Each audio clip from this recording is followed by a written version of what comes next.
கிறிஸ்துக்குள் பிரியமான அன்பு சகோதர சகோதரிகளை உங்கள் அனைவரும் கர்த்தராகிய இயேசு கிறிஸ்து நாமத்தினாலே வாழ்த்தி வரவேற்கிறேன். இந்த அருமையான நாளை காணும்படியாய் செய்த பிதாவாகிய தேவனுக்கு இயேசு கிறிஸ்துவின் மூலம் நன்றிகளை ஏறெடுப்போம். இந்த நாளிலும் தேவனுடைய பெரிதான கிருபையினாலும் அவருடைய காரணத்தினாலும் இரக்கத்தினாலும் தேவன் இந்த நாளை கொடுத்திருக்கிறார். இந்த நாளில் நாம் பார்க்க இருக்கிற பாடம், எதை விதைக்கிறாயோ அதையே அறுப்பாய். இது கடந்த நாட்களில் இந்த பாடம் எடுக்க வேண்டும் என்று தேவனால் ஏவப்பட்டு தேவன் இந்த வார்த்தைகளை இந்த நாளில் கொடுத்திருக்கிறார். என்னோடு பேசின வார்த்தைகளை உங்களோடு கூட நான் பகிர்ந்து கொள்கிறேன். எதை விதைக்கிறாயோ அதையே அறுப்பாய். அதில் விதைக்கிறதுக்கென்று சில காரியங்களை பார்க்கணும். நம்மளுக்கு சிட்டியில் இருக்கிறதுனால அவ்வளோ தெரியாது, வில்லேஜில் இருக்கிறவங்களுக்கு அதை பற்றி நல்லா தெரியும். விதைக்கிறதுக்கு முதல்ல நிலம் பதப்படுத்தப்பட்டிருக்கணும், நிலம் நல்லாக இருக்கணும். அதே போல் நிலத்தில்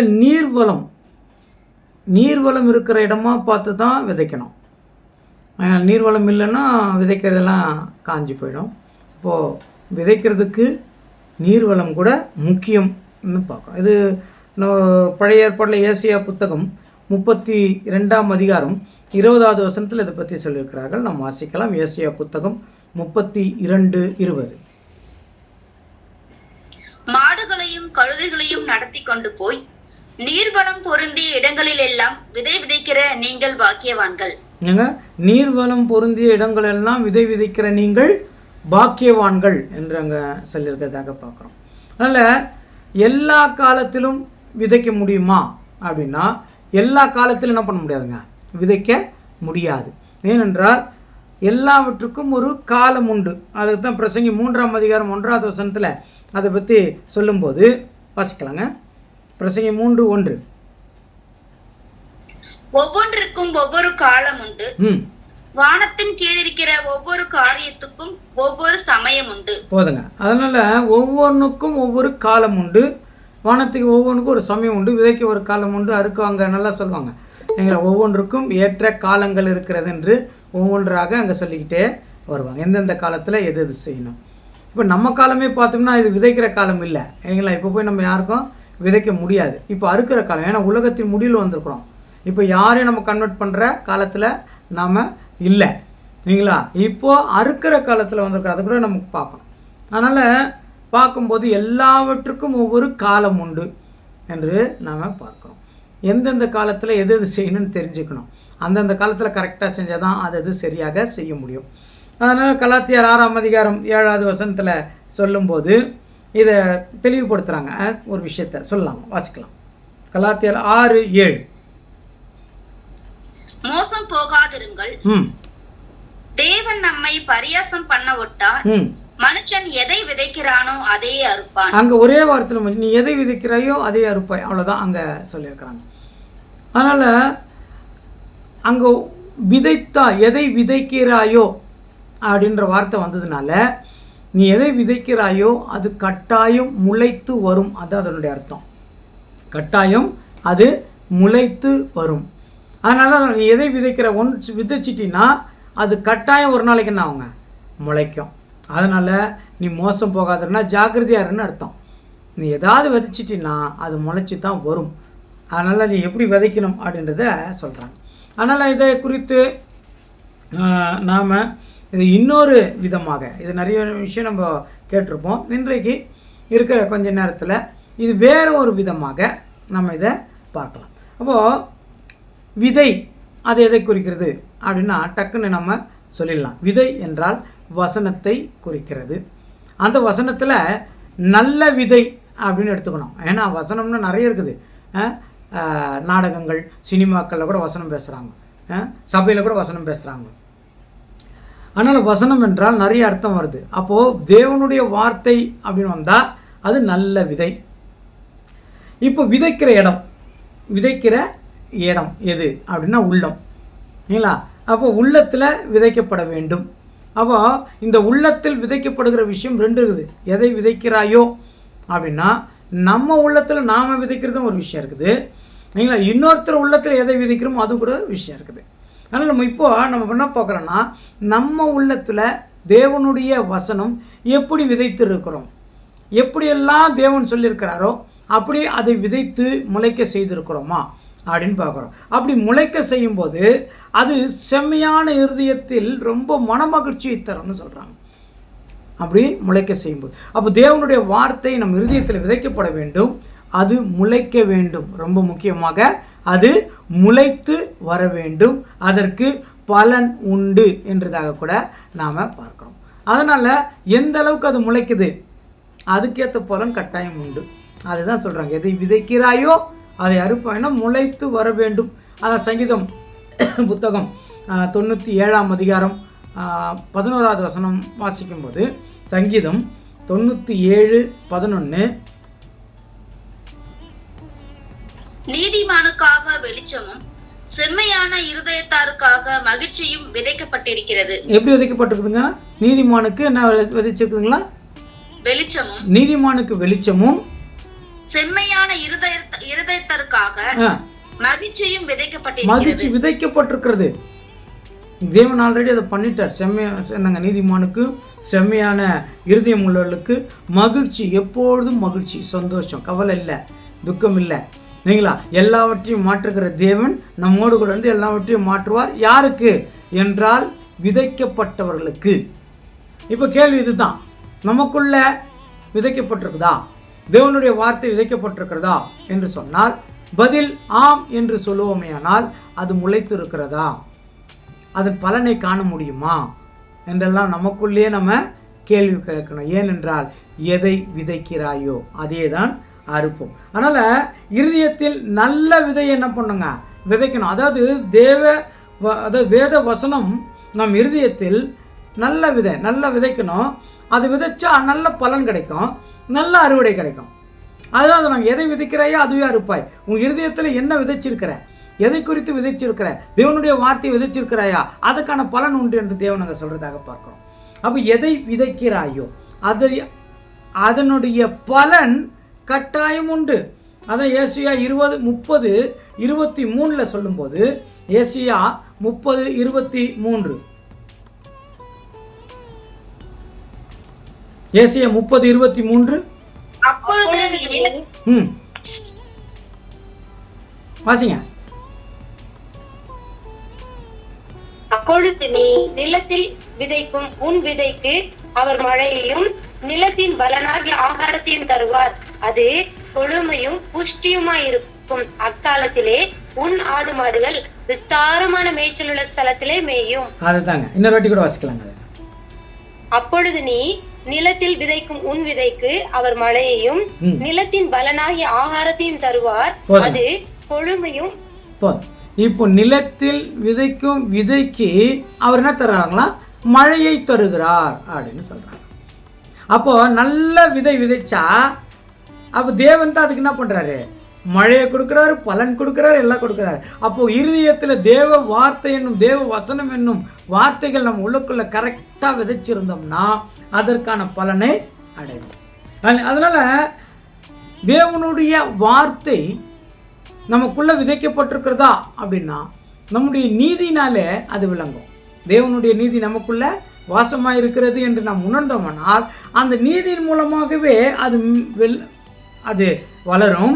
அது மாத்திரம் இல்லை, அது மெய் பலனை தரும் என்று நீதிமொழிகள் 18-11ஆம் அதிகாரத்தில் கூட நாம் வாசிக்கிறோம். அதனால் யாருக்கு வசனம் போய் சேர வேண்டும் என்பதை தேவன் தீர்மானித்து அதை வளர்க்கிறார். பார்த்தீங்களா? இப்போ நம்ம இருதயத்தில் நாம் எப்படிப்பட்ட விதையை வளர்க்கிறோம், தேவனுடைய வார்த்தையை எப்படி வளர்க்கிறோம் என்று பலனை எதிர்பார்த்து தான் செய்ய முடியும். இப்போ பலன் அப்படின்னாக்கா சொல்கிறாங்க இல்லைங்களா, வசனம் கொடுத்தாங்க, அது என்ன ஆச்சுங்க, 100, 60, 30 பலன் தந்தது. இப்போ அப்படி பலன் தருதா நமக்கு 100%? இது 2 வகையில் பார்க்கலாங்க. அது முதல்ல சொல்லிடுறேன். இந்த வசனத்தை 2 வகையில் பார்க்குறாங்க. ஒன்று 100 மடங்கு பலன் இல்லைங்களா, இது உதவும். இன்னொன்று 60 மடங்கு 30%. அதாவது இது எப்படி எதாவது சொல்கிறாங்கன்னா, ஒரு விதை இருக்குதுல்ல, 100 மடங்கு அந்த விதை நன்றாக முட்டி இருந்தால் அது 100 மடங்கு 100% அது வளர்ந்துடுச்சு. ஆனால் 60% 30% வளர்ந்துருந்ததுன்னா அது பயன் கிடையாது, பிஞ்சின்னு சொல்கிறோம், அது பயன் கிடையாது அப்படின்னு ஒரு ஆங்கிளில் பார்க்குறாங்க. இன்னொரு விதத்தில் என்ன பண்ணுறாங்கன்னா, ஒரு நிலம் இருக்கிறது, அது 100% பலன் அளிக்கிறது. அது உதாரணமாக சொல்லணும்னா ஒரு ஏக்கர் அப்படி வச்சுக்கலாமா. ஒரு ஏக்கரில் விவசாயம் பண்ணுறாங்க, விதை போடுறாங்க, அந்த ஒரு ஏக்கரும் பலன் தருது, 100% பலன். இன்னொரு பார்த்தீங்கன்னா இன்னொரு நிலம், அந்த ஒரு ஏக்கர் தான், ஆனால் அது 60% தான் பலன் தருகிறது. இன்னொரு நிலம் இருக்குது இல்லைங்களா, அது 30% தான் பலன் தருகிறது. அதுவும் ஏக்கர் தான், ஒரு ஏக்கர் தான், எல்லாம் ஒரு ஏக்கர் தான், ஆனால் தருகிற பலன் ரொம்ப கம்மி. அப்போ 100% பலன் கொடுத்தவனுக்கு உண்மையிலே ரொம்ப பலன் தான் இல்லைங்களா. ரொம்ப சந்தோஷம் இருக்குது. ஒரு ஏக்கர் ஃபுல்லாக நம்மளுக்கு என்ன ஆயிடுச்சுங்க, 100% கிடச்சிச்சு, நல்ல பலன் கிடச்சிச்சு. ஆனால் அதுக்கப்புறம் கொஞ்சம் கம்மி தான் இல்லைங்களா. அப்போது இது பார்த்தீங்கன்னாக்கா ஆதி சபை இருக்குது இல்லையா, அதாவது அப்போஸ்தலர் காலத்து சபை, 1ஆம் நூற்றாண்டு சபையில் பார்த்தீங்கன்னா தேவனுக்காக 100% பலன் கொடுத்துருக்குறாங்க. நல்ல தேவனுடைய வார்த்தையின்படி வாழ்ந்துருக்கிறாங்க பெரும்பாலும் இல்லைங்களா. அது எப்படின்னாக்கா தேவனுடைய வார்த்தையை கேட்டு 100% அந்த வார்த்தையை தனக்குள்ளே வளர செய்து தேவனுடைய சித்தத்தின்படியும் அவருடைய திட்டத்தின்படியும் தன்னை அர்ப்பணித்து வாழ்ந்தார்கள். 100% அவங்களாம் 100%. அப்புறம் சபை வரலாற்றில் பார்த்தோம்னா காலப்போக்கில், அதாவது கிட்டத்தட்ட கிபி 700க்கு அப்புறம், கிபி 800 அந்த மாதிரி காரியங்கள் வரும்போதெல்லாம் சபையில் நிறைய குழப்பங்கள் வந்துடுச்சு. அது மாத்திரம் இல்லை, கிரேட் வந்துடுச்சு இல்லைங்களா. நாங்கள் இவர் பெரிய தலைவர், இவருக்கு அப்புறம் கீழே அந்த மாதிரி பதவிகள்லாம் வந்துடுச்சு. அப்போது அந்த பதவியை பிடிக்க வேண்டும் என்பதற்கான ஆசை வந்துடுச்சு. அப்போ சபையில் உண்மையான சபை கொஞ்சம் கொஞ்சமாக தேய ஆரம்பிச்சிடுச்சு. உலக பிரகாரமான காரியங்கள் அதிகமாக விதைக்கப்பட்டுடுச்சு சபைக்குள்ளே, அது முளைக்க ஆரம்பிச்சிடுச்சு. உண்மையான சபையினுடைய அந்த வித்து இல்லாமல் மறைய ஆரம்பிச்சிச்சு காலப்போக்கில். அப்போது 60%, அதை 50% வச்சுக்கோங்களேன், பலன் கொடுத்தது. இப்போ நம்ம காலத்தில், இந்த கடைசி காலத்தில் இல்லைங்களா, லவோதிக்கேயா சபைக்கு வரும்போது இப்போ சபை 30% தான் பலன் இல்லைங்களா. இப்போ ஒரு ஏக்கர்னு பார்க்குறோமா, இப்போ அந்த ஒரு ஏக்கரை நீங்கள் ஒரு சபைன்னு எடுத்துக்கோங்க, ஒரு ஏக்கரை ஒரு சபைன்னு எடுத்துங்க. ஆதி சபை 100%, அதுக்கப்புறம் வந்தது ஒரு 50% வச்சுக்கலாம், அதுக்கப்புறம் வந்தது ஒன்லி 25%. அப்போ ஒரு சபையில் 25% மட்டுமே தேவனுடைய வார்த்தையின்படி தன்னை அர்ப்பணித்து வாழ்கிறார்கள், அல்லது தேவனுடைய வழிகாட்டுதலின்படி தன்னை ஆயத்தப்படுத்தி கொண்டு அந்த மார்க்கத்திலே நடக்கிறார்கள். மற்றவங்களாம் என்ன ஆயிடுச்சுங்க, எல்லாமே மாறி போச்சு இல்லைங்களா. சபைக்குள்ள இயேசு கிறிஸ்துவை விட்டுட்டா வேற வேற கதைகள் எல்லாம், வேற வேற காரணங்கள் எல்லாம் முன்னாடி வந்துடுச்சு. இயேசு கிறிஸ்து போயாச்சு, இயேசு கிறிஸ்துனுடைய போதனை போயாச்சு, எப்படி நடக்க வேண்டுமோ அந்த மாதிரி காரியங்கள் போயாச்சு. எல்லாம் தன் சொந்த இஷ்டத்துக்கு நடக்க வேண்டியதாயிடுச்சு. அந்த சொந்த இஷ்டங்கள், சொந்த காரியங்கள்லாம் என்னன்னா, உலக பிரகாரமாக ஒருவர் எப்படி வாழ்கிறார்களோ, எப்படி ஆயத்தமாகிறார்களோ அப்படிப்பட்ட காரியங்களுக்கு சபை ஆயிடுச்சுங்க, போயிடுச்சு. ஃபார் எக்ஸாம்பிள் பாருங்க, இன்றைக்கு சபைகளில் அரசியல் மாதிரி எலெக்ஷன் நடக்குது, அரசியல் மாதிரி சபைகளுக்குள்ள சண்டை கூட நடக்குது. யார் அந்த இடத்துக்கு வருதுன்றதுல ஒரு பெரிய ஒரு போராட்டம் கூட நடக்குது. அதுக்கு நிறைய ஸ்ட்ராட்டஜி, தந்திரங்களை பயன்படுத்துகிறார்கள் சபைக்குள்ளவே இல்லைங்களா. இரண்டாவது காரியம் பார்க்குறோம், வசனத்தின்படி சபைக்குள்ள நடக்கிற காரியங்கள் நடக்காமல் போயிருக்கிறது. நிறைய பேர் வசனத்தையே விட்டுட்டாங்க, டோட்டலாக வசனத்தை விட்டுட்டாங்க. ஃபார் எக்ஸாம்பிள் பாருங்கன்னா, ஒரு கன்னத்தில் அறிந்தால் மறு கன்னத்தை காட்டுன்றது விட்டுட்டாங்க. கர்த்தருக்கு கீழ்ப்படுகிறது போல உன் கணவனுக்கு கீழ்ப்படுன்றது விட்டுட்டாங்க இல்லைங்களா. இயேசு சபையின் இடத்துல அன்பு கூறுறது போல உன் மனைவின் இடத்துல நீ அன்பு கூறு விட்டுட்டாங்க. இப்படி ஒவ்வொரு விஷயமும் ஒரு விஷயமும் விட்டுட்டாங்க. பெரியவர்களுக்கு கீழ்ப்படுகிறது விட்டுட்டாங்க, அவர்களுக்கு மரியாதை பண்றது விட்டுட்டாங்க. சபையில் ஆதி சபை போல வேண்டாங்க, தேவனுடைய வார்த்தை போல நடக்கிறது சபைகளில் பெரும்பாலும் குறைஞ்சிட்டு வந்துருச்சு.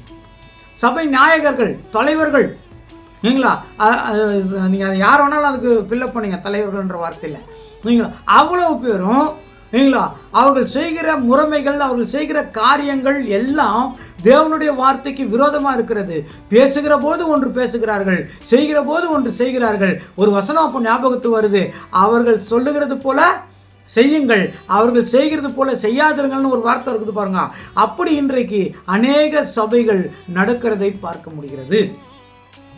அதன்படி பார்த்தோம்னா 30% கூட இருக்குமா சபையில் தேவனுக்காக இன்னும் காலப்போக்கில் மிகவும் குறையிறதுக்கு அதிகமான வாய்ப்பு. காரணம் என்னவென்றால் தேவன் மேலே இருக்கிறதுக்கு போயிட்டு சதவீதங்கள் மேக்சிமம் குறைய ஆரம்பிச்சிச்சு. அப்போ எதை விதைக்கிறோமோ இப்போ அதை யோசிச்சுப்போம், எதை விதைக்கிறோமோ அதையே அறுப்பை. இப்போ 30% சபை இருக்குதுன்னு சொன்னா அது தேவனுடைய வார்த்தையை விதைக்குதா, தனக்குள்ளேயும் விதைச்சிக்குது, அதே மற்றவங்களுக்கு விதைக்குதா, அந்த விதைக்கிறதுக்கான பலன் அவங்களுக்கு உண்டு. மீதி 60-70% எதை விதைக்கிறோம், எதை வளர்க்குறோம், அதுக்கான பலனும் உண்டு. அதை நம்ம நல்லா புரிஞ்சுக்கணும். ரெண்டும் பலன் உண்டு. என்ன பலன்? ஒன்று நன்மை, இன்னொன்று தீமையான பலன். அப்போ தேவனுடைய வசனத்தை பெற்றவர்கள் அதை இன்னும் அதிகப்படுத்தணும், பெருக்கணும். வசனம் பெற்றவர்கள் பெருக்கணும். சிலர் வசனத்தை அவங்களுக்குள்ளே வச்சுப்பாங்க, யாருக்கும் என்ன பண்ண மாட்டாங்க, சொல்ல மாட்டாங்க. வசனத்தில் சொல்கிறாங்க, அவங்க ஒருத்தர் தப்பு செஞ்சு அவங்களுக்கு புத்தி சொல்ல மாட்டாங்க, நீங்களா விட்டுருவாங்க. ஏன்னா அதில் ஒரு சிக்கல் இருக்குது. சிலர் அதை ஏற்றுக்கொள்வார்கள், சிலர் அதையே உதாசீனப்படுத்தி அவர்களை அவமானப்படுத்துவார்கள். நீ யோகியமா அப்படின்வாங்க. இந்த மாதிரி ஆகுறதுனால வசனம் சொல்கிறதுக்கு ஒரு அச்சம் வந்துக்கிறது. இன்னொன்று, நல்ல விஷயங்களை அவருக்கு என்ன ஆகுறதில்ல, சொல்லிக் கொடுக்குறதில்ல. அவருடைய தவறான காரியங்கள், தவறான போதனைகளையே இவங்க என்கரேஜ் பண்ணுவாங்க. அவங்க எப்படின்னா போட்டு நமக்குன்னா வந்தது அப்படின்னு சொல்லி அதுக்கே என்ன பண்ணுவாங்க, அவங்களுக்கு ஏற்ற மாதிரி ஜல்ரா போடுவாங்கன்னு சொல்லுவாங்களே, அப்படி அவர்களுக்கு ஏற்ற மாதிரி தன்னை மாற்றிக்கொள்வார்கள். இங்கே வந்தால் இவங்களுக்கு ஏற்ற மாதிரி இருப்பாங்க, அங்கே வந்தால் அவங்களுக்கு ஏற்ற மாதிரி இருப்பாங்க. ரெண்டு பக்கம் மாறி மாறி என்ன பண்ணுவாங்க. அப்படி இல்லை, வசனத்தை விதைக்கப்பட்டிருக்குமானால், நமக்கு உள்ளத்திலே வசனம் விதைக்கப்பட்டிருக்குமானால் அது பெருக வேண்டும் அப்படின்னு, அது பெருகணும், அது வளரணும், சரிங்களா? அப்போ தான் நல்ல பலனை கொடுக்கும்.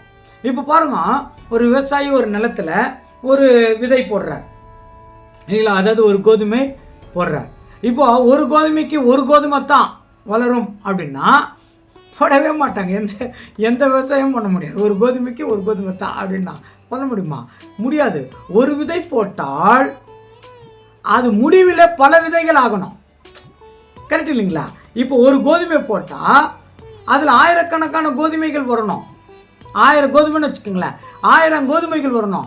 1000 கோதுமைகளில் 999 கோதுமை நம்முடைய பயன்பாட்டுக்கு, ஒரு கோதுமை திருப்பி விதைக்கப்படுவதற்கு. அப்போ ஒரு கோதுமை மணி பிளஸ் பல கோதுமை மணிகளாக மாறணும். அப்போ எனக்குள்ள விதைச்சா ஒரு விதை விதைச்சிச்சு, ஒரு வார்த்தை, தேவனுடைய வார்த்தை விதைக்கப்பட்டது என்றால் என்னுடைய வார்த்தை மூலமாகவோ, என்னுடைய செய்கை மூலமாகவோ, என்னுடைய நடத்தை மூலமாகவோ அதை பார்க்கிறவர்கள் வளரணும். இயேசு கிறிஸ்துவுடைய போதனை இவர்கிட்ட இருக்கு, நானும் அந்த போதனையை கை கொள்ளணும் என்று அவங்களுக்கு தோணணும். அதுதான் வளர்ச்சி.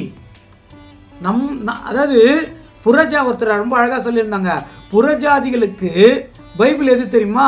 நம்முடைய வாழ்க்கை தான். நம்முடைய வாழ்க்கை தான் புறஜாதிகளுக்கு வேதமாக இருக்கிறது என்றதாக நாம் பார்க்கிறோம். ஆகையினால எதை விதைக்கிறோமோ அதையே அறுப்போம். நம் எண்ணங்களில் 2 வகையான நினைவுகள் உண்டு. நம்முடைய எண்ணங்களில் 2 வகையான நினைவுகள் உண்டு. அந்த 2 வகையான நினைவுகள் தான் நம்மை தினமும் வழிநடத்தி கொண்டே போகுது. ஒன்று மாமிச நினைவுகள். இது உலகத்தின் வார்த்தை, உலகத்தின் சிந்தனை, எது வேணாலும் வச்சுக்கலாம், மாமிசத்தின் நினைவுகள். இன்னொன்று ஆவிக்குரிய நினைவுகள், அதாவது தேவனுடைய வார்த்தை.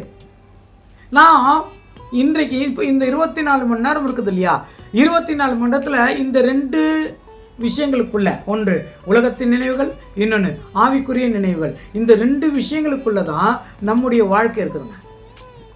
ஒன்று இந்த 24 மணி நேரத்தில் வேணாம், இன்னைக்கே பார்ப்போம், ரொம்ப நேரம்லாம் வேணாம். இன்றைக்கு காலை கண் விழித்ததிலிருந்து இப்பொழுது இங்கே உட்கார்ந்து கேட்டுக்கொண்டிருக்கிற இந்த நேரம் வரை இந்த 2 நடத்துதலில் ஏதோ ஒரு நடத்துதலில் போயிருப்போம். ஒன்று உலகத்தின் நடத்துதல், அதாவது மாமிசத்தின் நினைவில் போயிருப்போம். அல்லது இல்லைல்லப்பா தேவன் இப்படி சொல்லியிருக்கிறாரு, நம்ம அப்படி செய்யக்கூடாது அப்படின்னு ஆவிக்குரிய நினைவுகளில் போயிருப்போம். அதனால் இது 2த்துல எது அதிகமாக இருக்குது அதுதான் நம்மளை ஆட்கொள்ளும். புரிஞ்சுங்களா? எது அதிகமாக இருக்கிறதோ அதுதான் நம்மளை என்ன பண்ணோம், ஆட்கொள்ளும். அதனால தான் சொல்கிறாரு, நீ எதை விதைக்கிறாயோ அதையே அறுப்பாய், அதற்கான பலன் உனக்கு உண்டு. நம்ம உலக பிரகாரமாக விதைத்திருக்கிறோமா, தேவனுக்காக விதைத்திருக்கிறோமா? எது அதிகமாக இருக்குது? நம்மளை நிதானித்து பார்த்து கொள்ளணும். தேவனுடைய வார்த்தை அதிகமாக இருக்கணும், அது வளரணும், அதுதான் பலன் கொடுக்கும், அதுதான் நல்லது, அதுதான் நம்மை செம்மையான பாதையில் நடத்தும், அதுதான் நமக்கு வாழ்வு கொடுக்கும், அதில் தான் நித்திய ஜீவன் இருக்குது, அதுதான் நமக்கு சமாதானமாக இருக்குது, அதுதான் நீதியாக இருக்குது, அதுதான் மகிழ்ச்சியாக இருக்குது. சரிங்களா? அப்போ தேவனுடைய வார்த்தை இல்லாமல் உலக பிரகாரமாக உலகத்தின் சிந்தனைகளை எதுக்கெல்லாம் நாம் மறிக்கணும்னு பைபிளில் போட்டிருக்குதோ அதையெல்லாம் இன்னும் உயிரோடவே நம்ம வச்சிருந்தோமானால், அதையெல்லாம் நாம் செயல்படுத்தி இருந்தோமே ஆனால், என் பலவீனம் என்று அதற்கு ஒரு மகுடம் சூட்டுவோமே ஆனால், அது நம்ம கிறிஸ்துவ வாழ்க்கைக்கு உகந்தது அல்ல. கிறிஸ்துவுக்குள் பிரியமானவர்கள் நான் முதல்ல சொன்னது போல, இன்றைக்கு கிறிஸ்துவ வாழ்க்கை, கிறிஸ்துவர்கள் என்கிற அவர்களின் வாழ்க்கை நீங்களா 30% இருக்கிறது. இந்த 30% கூட ரெண்டாக பிரிச்சுக்கலாமா? ஒரு கிறிஸ்துவனுக்கு பொதுவாக சொன்னேன், ஒரு சபையில் 30% பேர் பலன் கொடுக்கிறார்கள் அப்படின்னு சொன்னேன், அது போதும். இப்போ இண்டிவிஜுவலாக பார்த்துக்கலாம். என்னுடைய தனிப்பட்ட மனுஷனுடைய வாழ்க்கை இல்லைங்களா, அந்த ஒரு மனுஷனுடைய வாழ்க்கையில் நான் தேவனுக்கு 100% பலன் கொடுக்கணும். நான் தேவனுக்கு 100% பலன் கொடுக்கணும். நான் 60-30 இருந்தாகுதுன்னா ஆகாது. இது ஒரு ஏக்கர் இடம், ஒரு ஏக்கர் 100% குடிச்சா தான் தேவனுக்கு சந்தோஷம். ஏன்னா இது 100% கொடுக்கணுன்றதுக்காக அவர் மழையை பெய்ய பண்ணுகிறார், கிருபை என்கிற மழையை பெய்ய பண்ணுகிறார், அன்பை நம்மீது பொழிகிறார் இல்லைங்களா? கிருபையில் நம்மளுக்கு நடத்துகிறாரு, அன்புனால நம்மளுக்கு என்ன பண்ணுறாரு, அவருடைய காரணத்தினால, அவர் இடுக்கத்தினால. இதெல்லாம் என்னங்க, அந்த விவசாயம் அந்த விதை நன்றாக வளர வேண்டும் என்பதற்கான ஊட்டச்சத்து. இவ்வளோ ஊட்டச்சத்தம் போட்டுட்டு விதை வளர்ந்தது. ஆனால் விதைத்த விதையோ தேவனுடைய வசனத்தின்படி அல்ல, உலகத்தின்படி இருக்குமே, ஆனால் அது என்னை பாதிக்கும். அப்போ இன்றைக்கு கிறிஸ்தவர்களுக்குள்ள 30% இருப்போமானால் அது பரிதவிக்கக்கூடிய விஷயமாக இருக்கும். பார்த்தீங்களா? அதனால உலகத்துக்குரியவைகளை நம்ம என்ன பண்ணக்கூடாது, விதைக்க கூடாது. அது எடுத்து போடணும். எப்போ ஞானஸ்தானம் எடுக்கும் போதே எடுத்துருக்கணும். இல்லைன்னா இப்போ தேவன் நம்மளுக்கு கொடுத்துருக்கிற வாய்ப்பு என்று அந்த உலகத்தின் சிந்தனைகள், உலகத்தின் காரியங்கள், உலகத்தினுடைய எண்ணங்கள், இதெல்லாம் நான் என்ன சொல்றது தெரியுமா, கெட்ட குணங்கள். இந்த உலகத்தின் காரியங்கள், உலகத்தின் சிந்தனைகள்லாம் ஒன்றும் இல்லைங்க, நமக்குள்ள இருக்கிற கெட்ட குணங்கள். உங்களுக்கு கெட்ட குணம் இருக்குதா இல்லையா? நம்ம இல்லைன்னு சொல்லணும். எப்படி தெரிஞ்சுக்கிறது? நைட்டு படுக்கும்போது தேவன்கிட்ட கேளுங்க, அவர் ஒருத்தர் தான் விளக்க முடியும் நம்ம கிட்ட இருக்கிற கெட்ட குணத்தை. மனுஷன் நல்ல குணத்தை கூட கெட்ட குணமாக பார்ப்பான். என்னங்க, மனுஷன் நல்ல குணத்தை கூட கெட்ட குணமாக பார்ப்பான். நீங்கள் 4 பேருக்கு ஹெல்ப் பண்ணுறீங்கன்னு வச்சுக்கோங்களேன், உங்களை மனுஷன் எப்படி உதவி செய்கிறாருப்போ அப்படி பார்க்க மாட்டான். ஃபாரின் பணம் வருதுங்க, அதுக்கு தான் கொடுக்குறாருன்னுமா. மனுஷன் நல்லதை கூட என்ன பண்ணுவான், கெட்டதாக பார்ப்பான். ஆனால் தேவன் ஒருத்தர் தான் கெட்டதை கெட்டதாகவே பார்ப்பாரு, நல்லதை நல்லதாகவே பார்ப்பார். சரிங்களா? அப்போ தேவன்கிட்ட கேளுங்க, தேவனே எனக்கு இருக்கிற கெட்ட குணத்தை காட்டு, அதுலேருந்து நான் மாறணும். ஏன்னா கெட்ட குணம் எல்லாத்தையும் மறைச்சி வச்சுன்னு இருக்கும், தெரியாது, அதை நியாயப்படுத்தும். கெட்ட குணம் எப்பவுமே நியாயப்படுத்துங்க இல்லைங்களா? நல்ல குணம் நியாயப்படுத்தவே போகாது, அமைதியை காத்துரும். அமைதி எங்கே இருக்குதோ அங்கே இல்லைங்களா, நிறைய விஷயம் நீங்கள் தெரிஞ்சுக்கலாம். அவங்ககிட்ட ரொம்ப நல்ல குணம் இருக்குது, அமைதியை காத்து பொறுமையாக போயிடுவாங்க. கெட்ட குணம் ஆக்ரோஷம் அடையும், அப்பயே தெரிஞ்சுக்கலாம் நம்ம உள்ள நிறைய கெட்ட குணம் இருக்குது. அந்த கெட்ட குணம் வளர்றதுனால அது ஆசீர்வாதமாக இருக்காது. அது உனக்கும் ஆசீர்வாதம் இல்லை, உன் குடும்பத்துக்கும் ஆசீர்வாதம் இல்லை. ஏன்னா அங்கே தேவனே இல்லை. தேவன் இல்லாத விஷயத்தில் எப்படி ஆசீர்வாதம் இருக்கும்? அதுதான் சொல்றாங்க, நீங்க உங்களுக்கு உலகத்தின் சிந்தனை வேணாம், உலகத்தின் மேல அன்பு கூறாதிருங்கள். அந்த உலகத்தின் மேல அன்பு கூறாதிருங்கள்னா காசு, பணம், சொத்து, சுகம், அதுதான் மட்டும் நினச்சிக்கிறேன். அது இல்லை, அது மட்டும் இல்லை. நம்முடைய கெட்ட குணங்கள், உலகத்திலிருந்து கற்றுக்கொண்ட, உலகத்திலேயே உருவாக்கி கொண்டிருக்கிற சாத்தானுடைய கெட்ட குணங்கள் கூட நமக்கு இருக்கக்கூடாது. அதை விரும்புகிறோம், அதை செய்யணும்னு நினைக்கிறோம், அது கூட தேவனுக்கு விரோதமானது தான். அதனால தான் சொல்லும்போது 1 யோவான் 2ஆம் அதிகாரம் 15வது வசனம் வாசிக்கலாங்களா? 1 யோவான் 2:15.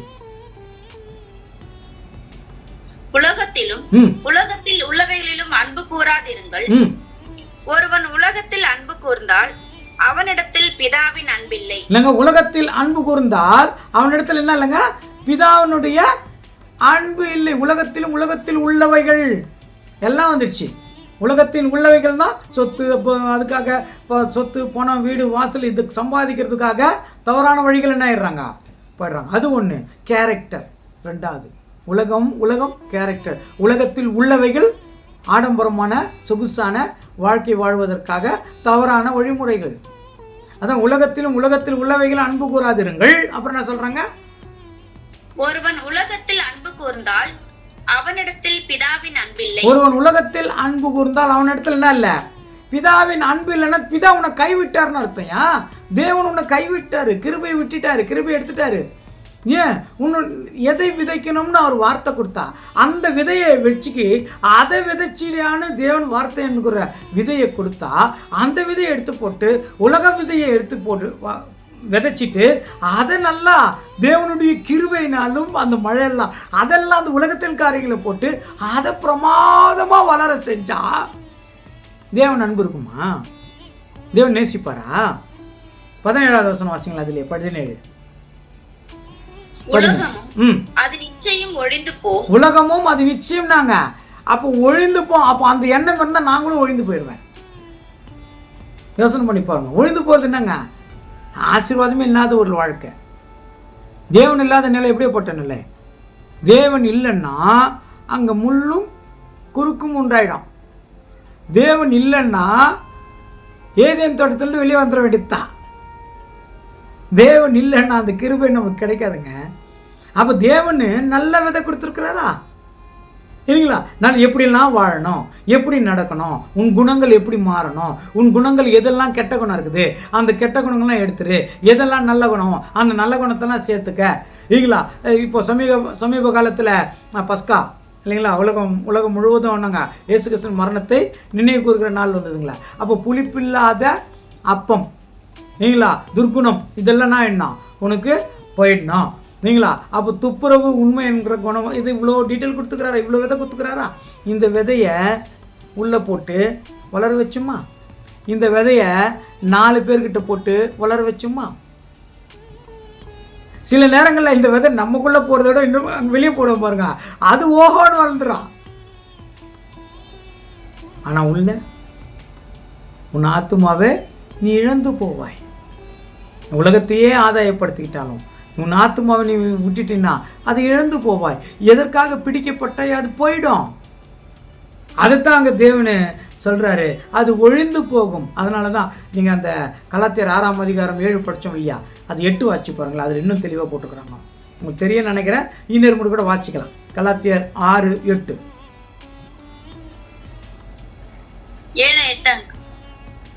8 வாசிங்க போதும்.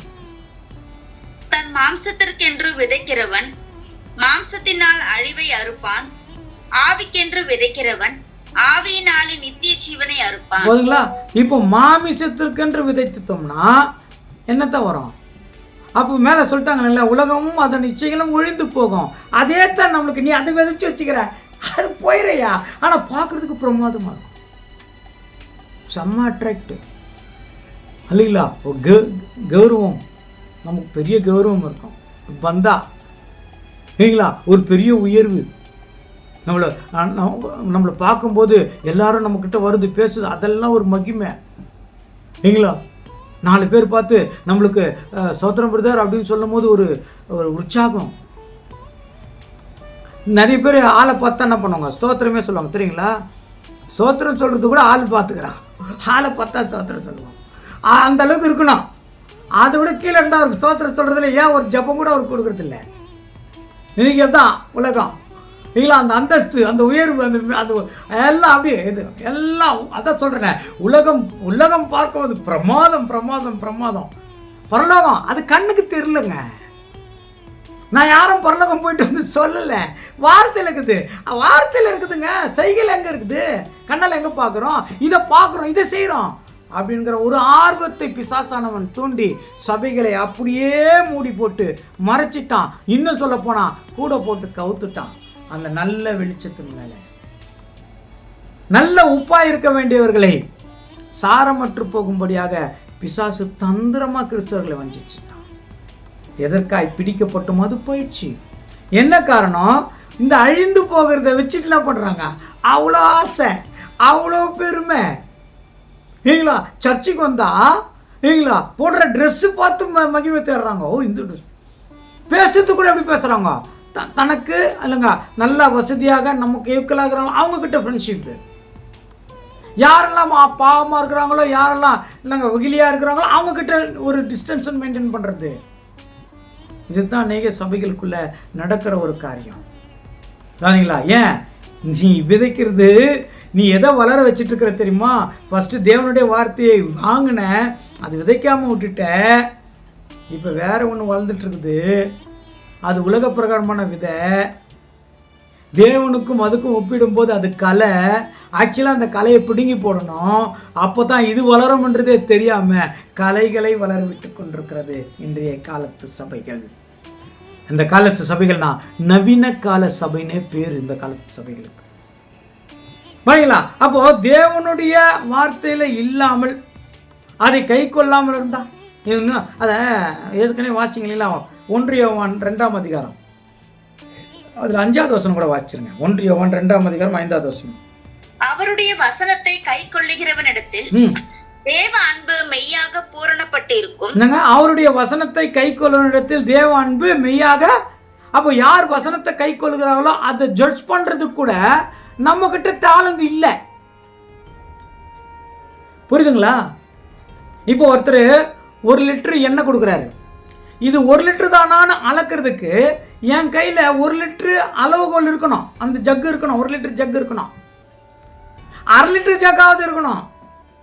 1/4 லிட்டர் ஜக்காவது இருக்கணும். 100 ml ஜக்காவது இருக்கணும்.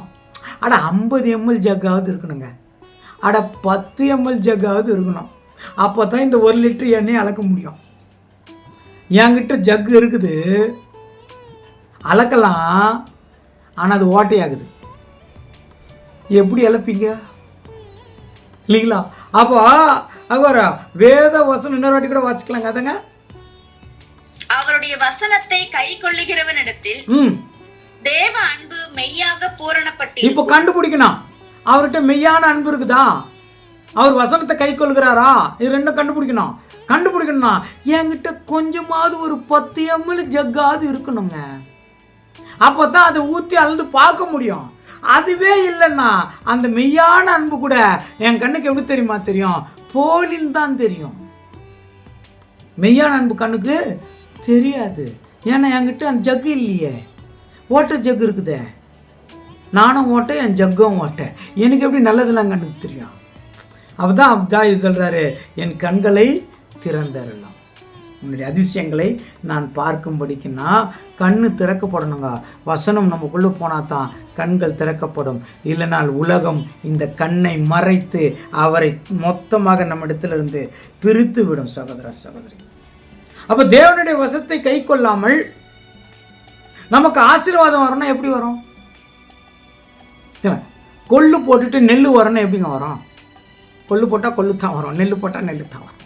கொள்ளு போட்டுட்டு நெல் வரணும். எப்படி வரும்? அநியாயத்தை விதைச்சிட்டு நன்மை நடக்கும்னா எப்படிங்க நடக்கும்? இது அநியாயம், அக்கிரமம் சொல்றாங்களே வேதத்தில் இல்லைங்களா? புளிப்பு இதெல்லாம் வச்சு விதைச்சிக்கிட்டு நான் அதை வளர வச்சுட்டு தேவன் என்ன ஆசீர்வதிப்பார்? அவர் படைத்தார், அவர் என்ன காக்க மாட்டாரா? இல்லைங்களா? மரம் வச்சவன் தண்ணி விட மாட்டானா? தேவன் கிருபையா என்னை வழி நடத்துவார்.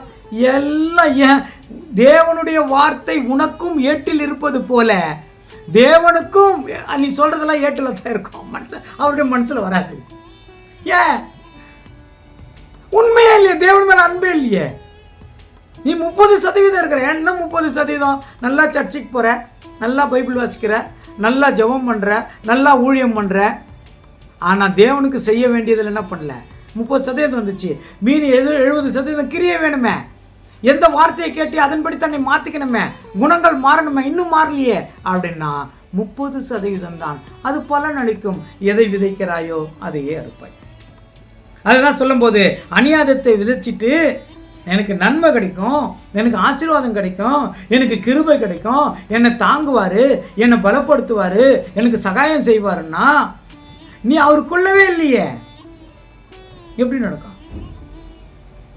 புரிஞ்சுங்களா? தேவனை அறியாத போது இவைகள் எல்லாம் செய்து உன்னை கொண்டு வந்து சேர்த்தார். இப்போ சொல்றாரு, நான் உன்னை கொண்டு வந்துட்டேன், எல்லா பாவத்தையும் மன்னிச்சுட்டேன், நீ செய்த எல்லாத்தையும் மன்னிச்சுட்டேன், இப்போ நான் சொல்ற மாதிரி வாழ்க்கையை நடத்து. எப்படி? ஞானஸ்தானம் மூலமாக உங்க சத்தியத்தை அறிகிற அறிவை கொடுத்த பிறகு நாம் திருப்பி பலவீனத்திலே போவோமானால் நாம தான் பரிதவிக்கப்படத்தக்கவர்கள். நீதிமொழிகள் 22:8 வாசிக்கலாமா? நீதிமொழிகள் 22:8. அநியாயத்தை விதைக்கிறவன் வருத்தத்தை அறுப்பான், அவன் உக்கிரத்தின் மிலாறு ஒழியும். அநியாயத்தை விதைக்கிறவனே தான் இறங்குவாங்க. எப்படி ஆசீர்வாதம் வரும் பார்த்தீங்களா? அநியாயத்தை விதைக்கிறது பைபிளில் தான் இருக்குது. இப்போ தேவனுடைய வார்த்தை நம்ம எச்சரிப்பு கொடுக்குது, இதை நம்மளை குற்றப்படுத்தலை. தேவனுடைய வார்த்தை யாரையும் குற்றப்படுத்தாதுங்க, எச்சரிப்பு கொடு. இப்படி இருக்கிறப்பா மாற்றிக்க, இப்படி இருக்கிற மாற்றிக்கன்று சொல்றது உங்களுக்கு குற்றமாக இருக்குமானால் அது வசனமாக போகாமல் அது வேற விதமாக உங்களுக்கு போய் சேருதுன்னு அர்த்தம். அது வசனமாக உங்களுக்கு என்ன ஆகல, போகல, அது குற்றம் குறையாதான் போகுது, அது வசனம் உள்ள. அதனால அது நிலைத்து இருக்காது, அது காணாமல் போய்விடும். அதனால அதுக்கு தான் சொல்றாங்க மோசம் போகாதிருங்கள்ன்றாரு. ஃபர்ஸ்டே பார்த்தீங்களா? மோசம் போகாதிருங்கள், நீ எதை விதைக்கிறாயோ அதையே அறுப்பாய். அதனால சமாதான ஒரு வசனம் இருக்கு இல்லையா? யாக்கோபு 3:18 ஆசைங்களேன். யாக்கோபு 3:18.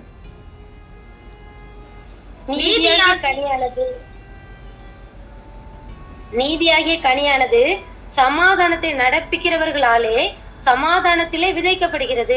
நீதியான கனியானது என்னங்க? சமாதானத்தில் யார் சமாதானம்? அது சமாதானத்தில்ங்க விதைக்கப்படுகிறது. அது விதைத்தால் அது முளைத்து வரும். அது விதைத்தால் அது என்னங்க? முளைத்து வரும். அது முளைக்கணும், அதுக்கு தான் விதைக்கப்படுகிறது என்று அர்த்தம். சமாதானம், தேவனுடைய வார்த்தை எப்படிங்க? நம்மளுக்கு சமாதானம். சமாதானத்துக்காக தயவுசெய்து மனுஷனை நம்பாதீங்க. மனுஷன் நம்மளுக்கு சமாதானம் பண்ணுவோன்னு நினச்சோம்னா அது டோட்டல் ராங் தான் ஆகுது. மனுஷன் நம்மளுக்கு சமாதானம் பண்ணுறது, அதாவது நிறைய இடங்களில் இவர் நம்மளுக்கு சமாதானம் பண்ணுவார்னு நீங்கள் யாராவது நடுவர்னு நீங்கள் நினச்சிங்கன்னு வச்சுங்க, அவர் தான் குடும்பத்தையே ரெண்டாக பிரிச்சுட்டு போயிடுவார். அவர் தான் சகோதரர்களே ரெண்டாக பிரிச்சுடுவார், சகோதர சகலே ரெண்டாக பிரிச்சுடுவார். நம்மளுக்கும் ஒரு உதாரணம் சொல்கிறேன். இப்போது எனக்கும் இன்னொருத்தர் சகோதரருக்கும் பிரச்சனைன்னு வச்சுங்க, மூணாவதாக ஒருத்தர் வச்சுட்டு இவர் நமக்கு சமாதானப்படுத்துவார்னு நினச்சா அவர் என்ன பண்ணுறாரு தெரியுங்களா? எக்ஸ்ட்ராலாம் பேசி எனக்கு அவருக்கு பகையே உருவாக்கிடுவார். நம்ம நினைக்கிறோம் அவரால் நமக்கு சமாதானம் வரும்னு, நிச்சயமாக வராது சகோதர சகோதரி. அதே மாதிரி நல்லா நினச்சி குடும்பத்தில் கணவன் மனைவிக்குள்ளே ஒரு பிரச்சனை வந்தால் மூணாவதால் உள்ள நினச்சிங்கன்னா அவங்க சேர்ந்து நினச்சதுக்குள்ளே பிரிஞ்சிருவாங்க. நிச்சயமாக சமாதானம் வராது, சமாதானம் வராது. சமாதானத்தின் தேவனை நீங்கள் நம்பி அவர்கிட்ட ஒப்படைச்சு அவர் சமூகத்தில் முட்டி போட்டு நீங்கள் காத்துருங்க, சமாதானம் தானாக வரும். அது பரிபூர்ண சமாதானமாக இருக்கும். நல்லா தெரிஞ்சுக்கோங்க. நீங்கள் உட்காருங்க, முட்டி போட்டு உட்காருங்க. தேவன் சமூகத்தில் எனக்கு இந்த பிரச்சனையில் சமாதானம் வேணும்னு கேளுங்க. சமாதானத்தின் தேவன் தாமே உங்களுக்குள்ளே இருப்பார்னு தேவனுடைய வார்த்தையின்படியே அங்கே நடக்கும். தேவனுடைய ராஜ்யத்தை பற்றி சொல்கிறாங்க. தேவனுடைய ராஜ்யம் எப்படிப்பட்டது? ரோமர் 14:17 வாசிக்கலாங்களா?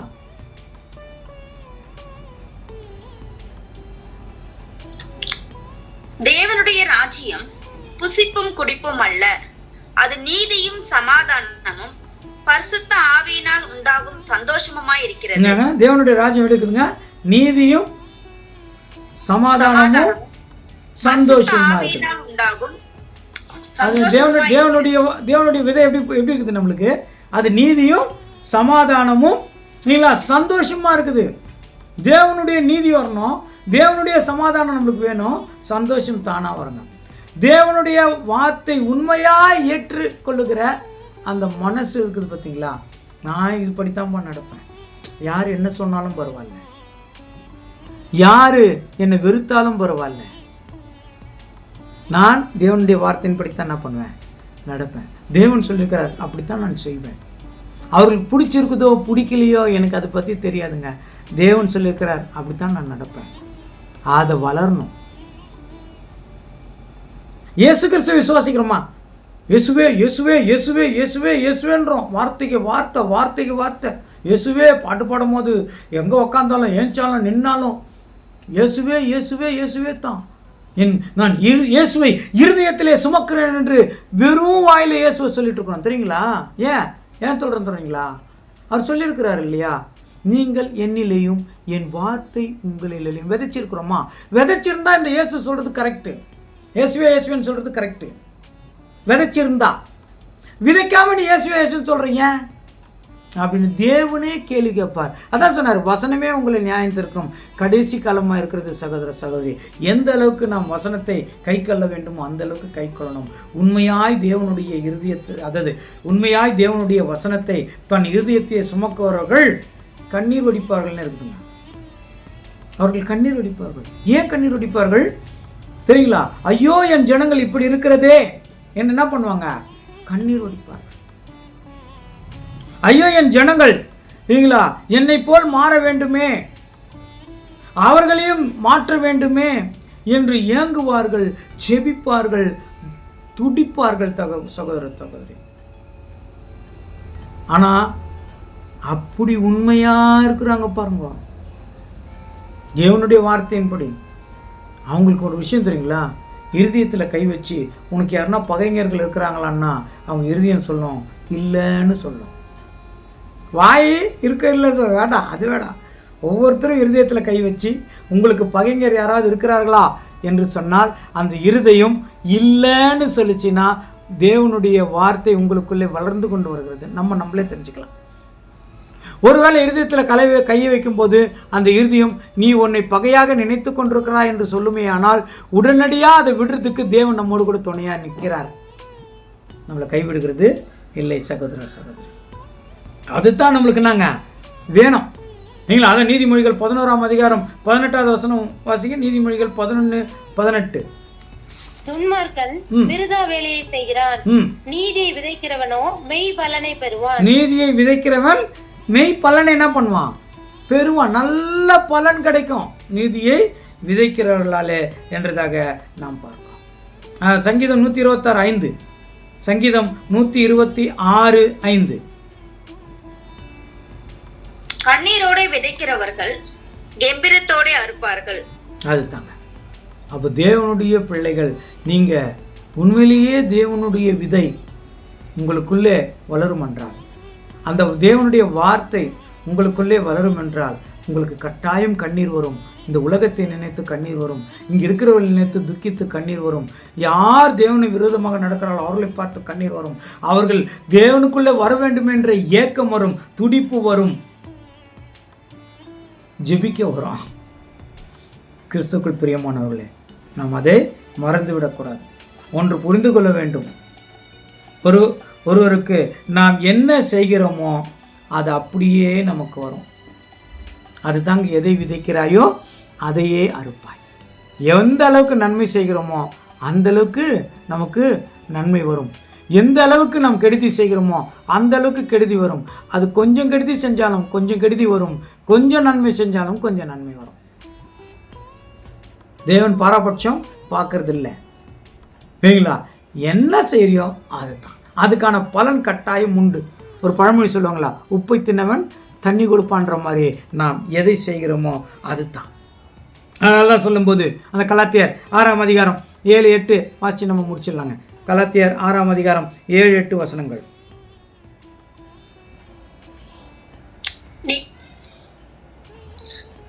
மோசம் போகாதிருங்கள், தேவன் நம்மை பரியாசம் பண்ண விட்டார். மனுஷன் எதை விதைக்கிறானோ அதையே அறுப்பான். தன் மாம்சத்திற்கென்று விதைக்கிறவன் மாம்சத்தினால் அழிவை அறுப்பான், ஆவிக்கென்று விதைக்கிறவன் ஆவியினாலே நித்திய ஜீவனை அறுப்பான். அவ்வளோதாங்க. இல்லைங்களா? ஆவியினாலே நித்திய ஜீவனை அடையிறதுக்கு தான் கர்த்தராகிய இயேசு கிறிஸ்து மூலமாய் நமக்கு விதை கொடுத்தார். வசனம் என்கிற விதை கொடுத்தார். அந்த விதையை போட்டு வளரணும். நான் வளரணும். ஆனால் அது மற்றவங்களுக்கு போட்டு மற்றவங்க வளர்ந்தால் அவங்களுக்கு தான். நான் என்ன பண்ணோம்? தேவனுடைய வார்த்தை சொன்னால் அதன்படி நான் முதல்ல கடைப்பிடிக்கணும். ஒரு விஷயம் சொல்லிட்டு நான் முடிக்க போகிறேங்க. மோசே தேவனுடைய வார்த்தைக்குள்ளே கரெக்டாக நடந்துருந்தார். முதல் முறை கண்மலையை அடினார் தேவன். இவர் போய் கண்மலை அடித்தா தண்ணி வந்தது கொடுத்தார். 2வது முறை கண்மலை கிட்ட பேசினார். இவர் ஜனங்கள் மேலே இருந்த கோபம், உலகத்தின் எண்ணம் வந்துச்சு. என்ன கோபம் உலகத்துது, அன்பு தேவனுடையது இல்லையா? கோபம் வந்ததுனால கண்ணு மறைக்கப்பட்டுடுச்சு. அதனால் அவர் என்ன பண்ணிட்டாருங்க, கண்மலை கிட்ட பேசுன்னு சொன்னால் அதை அடிச்சிட்டார். அப்போ தேவனுடைய வார்த்தையை அவர் என்ன பண்ணிட்டாரு, விட்டுட்டார் இல்லையா? அந்த வசனம் போயிடுச்சு. அப்போ இவர் என்ன பண்ணிட்டாருங்க, கெட்டதை விதைச்சிட்டாரு. அப்போ கெட்டதை தான் இருப்பார். என்ன ஆச்சுன்னாக்கா, கானான் தேசத்துக்குள்ளே இவரால் போக முடியல. ஒரு வாட்டி போய் கேட்குறாரு, நான் போகிறேன், எனக்கு இது பண்ணுங்கன்னு சொல்லும்போது, இந்த வார்த்தையை குறித்து நீ இனிமேல் ஒரு வார்த்தை கூட என்கிட்ட பேசக்கூடாதுன்றார். அது கேட்குற விதம் பார்த்தா தேவனை ரொம்ப புகழ்ந்து தான் கேட்பார். நீங்கள் படித்து பார்த்தீங்கன்னா உங்களுக்கு தெரியும் பழைய ஏற்பாட்டில் நீங்களா. அப்போ கூட போக முடியல. அப்போ எதை விதைக்கிறாயோ அதை அறுப்பாய் என்று தேவன் முன்கூட்டி அவருடைய நீதியில் இருக்குது. இப்போ நம்மளுக்கு அதே தான் இருக்குது. அப்போ நம்ம இது வரைக்கும் எதை விதைச்சோமோ அதை கட்டாயம் அறுப்போம். ஒருவேளை நல்லதை விதைச்சா நல்லது தான் இருப்போம், கெட்டதை விதைச்சா கெட்டதாக இருப்போம். ஆனால் தேவன் இப்போ ஒரு வாய்ப்பு கொடுக்குறாரு. இப்போ கூட இயேசுவே எனக்குள்ளே கெட்டது முளைத்தது, கெட்டது நான் செய்துட்டேன், என் குணங்கள் அப்படி ஆயிடுச்சு, கெட்ட குணங்களா, உலகத்தின் எண்ணங்கள்னால அப்படி ஆயிட்டேன், என்னை மன்னிச்சிடுங்க அப்படின்ற தேவன் சமூகத்தில் இயேசு கிறிஸ்து மூலமாக அவர் காலில் விழுந்தோன்னு வச்சுக்கோங்களேன். மனசில் அவர் காலில் விழுந்தோம்னா இப்பொழுதே இயேசு கிறிஸ்து மூலமாய் நம்மளை மன்னித்து நல்ல விதைகளை வளருவதற்கு நல்ல மழையை பொழிய செய்வார். அதுக்கு ஆயத்தமா என்று பாருங்கள். இந்த நல்ல நேரத்தை கொடுத்த பிதாவாகிய தேவனுக்கு இயேசு கிறிஸ்து மூலம் நன்றி செலுத்துவோம்.